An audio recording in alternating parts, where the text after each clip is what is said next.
Конкурсы малюнков на асфальте, мастер-классы, викторины, широкая концертная программа. Фестиваль задуманы как магчымасць самореализации для всех жадающих, незалежно от их социального статусу и физического стану.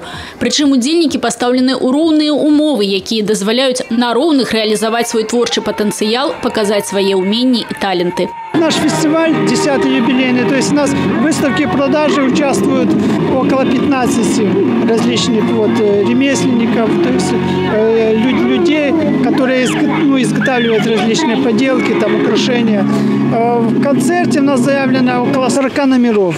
Картины и панно со скуры, вырабы з бісеру и природного материалу, швейная продукция и многое иншее было представлено на выставе. Я хожу в центр с 2000 года. Потихоньку стал пробовать выжигательные досочки. Получается.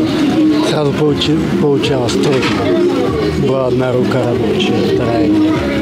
Сейчас видите, какие шедевры получаются. Мы делали и березки, и ясени, и это самое, сколько видов деревьев, и денежные, копеечные такие монетки. И самое сложное мне глазоплетение. Фестиваль открывает нас возможность, чтобы выставить свою продукцию, чтобы нас было, как говорится, видно не только за стенами центра, но и здесь. И, треба сказать, талент удзельников не застался незауваженным. Во-первых, это общение с детьми, хороший сегодня день, теплый.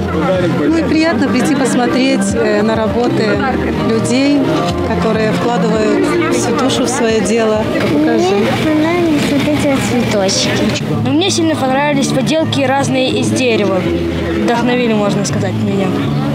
Наверное, тоже хочется попробовать, да? Ну, я пробовала уже там вырезать ножичком из дерева. Получается немного. Галоўная задача фестывалю – знайсці і паказаць адораную моладзь, дапамагчы ёй увасобіць у жыццё сваю мару. Марыя Кобец, Людмила Салзна, Александр Дьяченко, телерадиокомпания «Брест».